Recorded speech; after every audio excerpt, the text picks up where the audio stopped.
Hi, this is Steve Rothstein from Rothstein Model Trains. Have a new video for you today with an unboxing of a new locomotive we just got. Brand new, came in the mail this morning. Never ordered from this company before, never had anything made by this company, but they have a really good reputation. Scale Trains makes several lines. They have one they call the rivet counter, which is noted for its detail and how much detail they put in.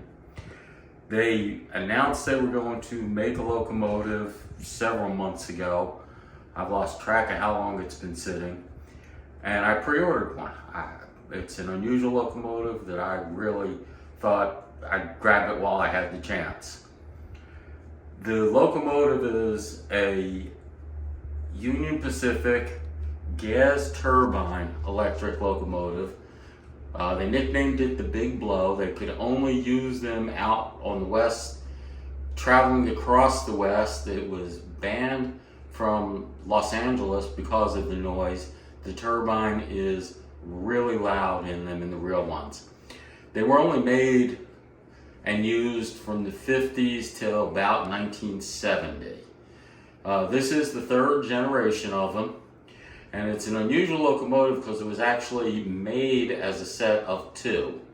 The gas turbine's rated at 8,500 horsepower. The front locomotive in the set had the cab and controls, had the diesel that it used for moving the locomotives around the yard. And then the turbine and the generators were in the rear locomotive, second one in the set. And that powered the electric drive for all the wheels on both locomotives. The unusual part about this locomotive is that it was not diesel fuel.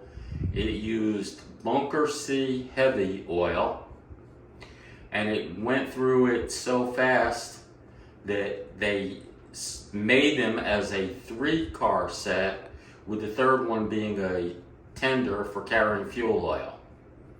And that's how Scale Trains made it. Scale Trains let you choose the road number. And what I like about it, and we'll show you this, each road number they made had slightly different detailing to try to reflect exactly how the original was. So, we got this box in the mail.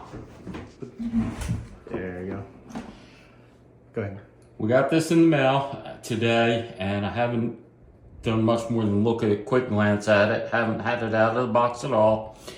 And we're going to test it and show you what we got. If I can get it open.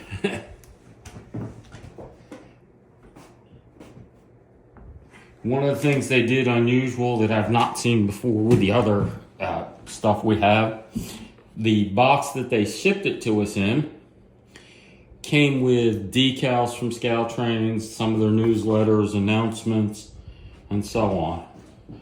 That's the model that we got. We got number 16, not 18, but very detailed.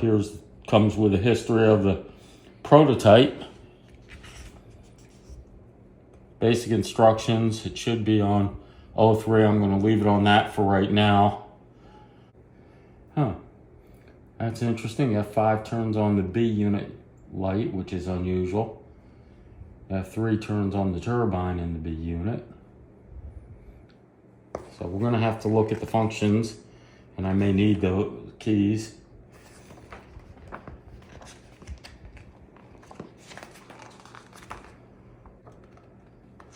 Comes with a parts list.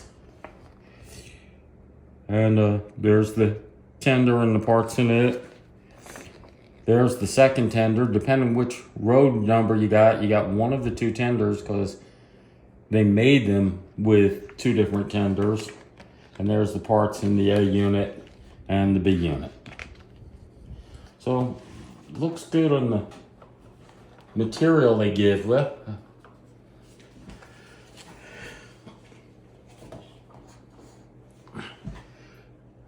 Let's start with the A unit coming out. Well packaged. I like the clamshell in the sleeve, and then the foam padding. It shouldn't show any damage when we do that. If I can figure out how to open the clamshell. That figured out.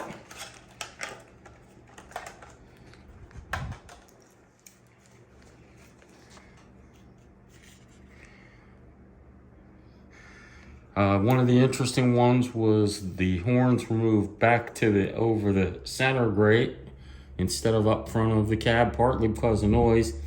They use these up in the northern part of the West, and the steam coming out of here, or the heat escaping from here, kept the horn defrosted from gathering snow and clogging up.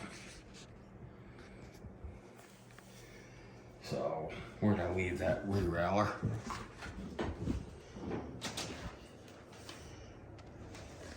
Recording.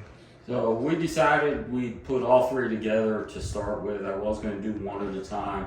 And when I looked at the more we thought about it and talked, we said, we'll do all three at once. So this is what the three of them look like combined.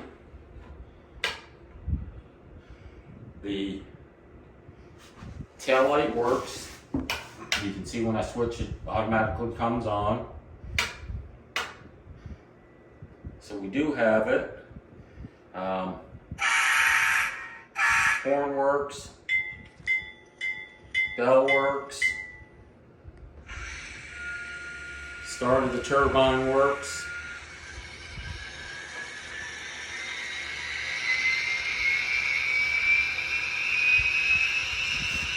See if you can get between the tender and the back unit. I don't know if you can see it or not, but there is a light on the back of the back unit you can turn on and off with a separate function key. And we're going to start it up and see how it goes. That's 17% throttle for a nice, steady, slow moving train.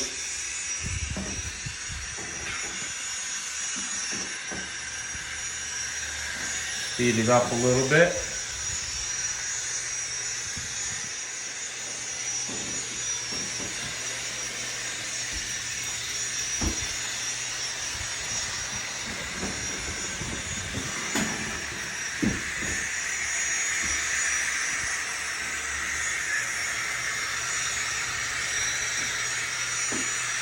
Most of our curves are 11-inch and 13-inch. The 13-inch on the outside. Scale train just does say that this will run 11-inch curves, but recommends bigger. And I'm going to give it full throttle.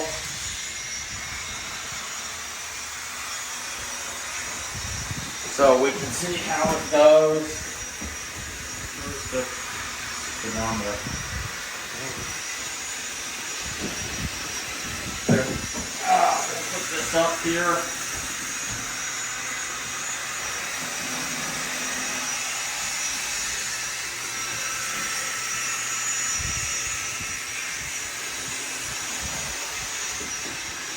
It comes from the factory where it does a scale 152 miles an hour. We will slow that down later with programming so it'll work with the rest of our freight cars. The real locomotive actually only did 65 miles an hour.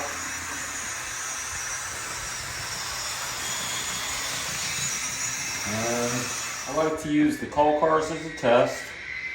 These are Cato Best on coal cars.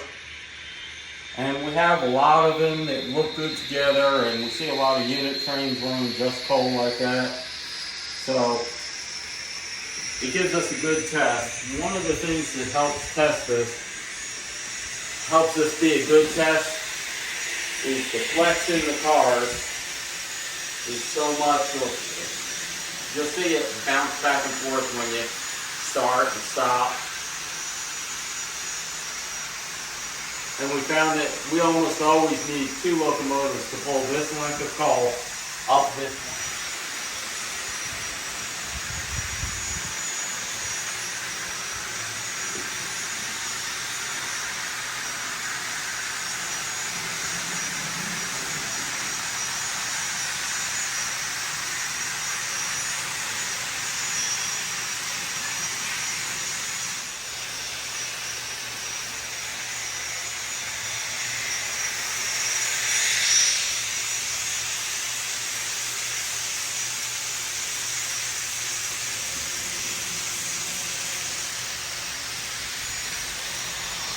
So this is a quick look.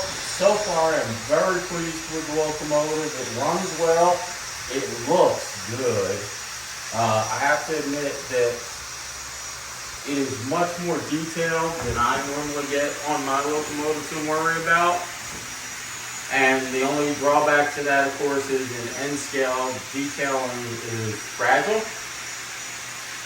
Just the size of it to get N scale wires makes it fragile. That is not anything against scale trains. That's just a fact of N scale. I do like it. I would recommend if you're into scale trains, look at the scale trains. They make a good model, it looks like.